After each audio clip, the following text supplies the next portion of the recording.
जय हो भोजपुरिया समाज।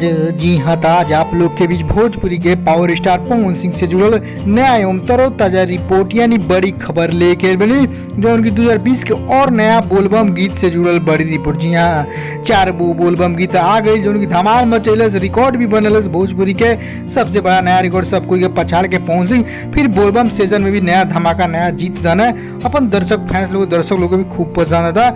जी हाँ, तो कल अब बोलबम गीत आई कि ना आई, या आई तो कब आई, और नया रिपोर्ट लेके आयल में जो आप सभी 100% सच खबर आप सभी दान जाई दर्शक फैंस लोग इंतजार करते हो लोग, और नया गीत आई कि ना। जी हाँ, तो बस आप वीडियो के अंत तक देखी, सारा कुछ जान सके। उसे पहले एक और रिक्वेस्ट करें आप सके, यदि आप भोजपुरिया आर्यन चैनल पर नया बानी तो जुड़ जाए, सब्सक्राइब कर ली और एक घंटी के आप जो दबा दी। जी हाँ, तो चलिए आप दर्शक फैंस लोग को बताई नया तरो ताजा रिपोर्ट बड़ी खबर, जो उनकी 4 बोलबम गीत आयल, महादेव का दीवाना भोजपुरी के सबसे बड़ा रिकॉर्ड बनलस, और बाकी 3 जो गाना रहे वो भी भोजपुरी में सबसे बड़ा रिकॉर्ड स्थापित और भोजपुरी में सभी दर्शक फैंस लोग को दीवाना कर दलस। पवन सिंह के नया रूप, नया स्टाइल।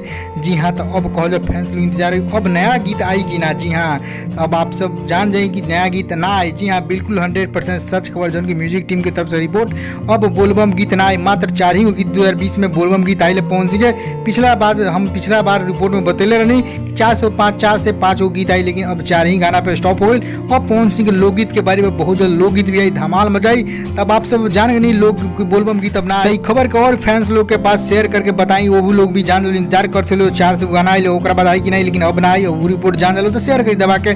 और बोलबम गीत के बाद अब लोकगीत के इंतजार करी, कई लोकगीत के खबर आई बा बहुत जल्द 22 बजे से रिलीज हुई बोलबम सेशन के बाद।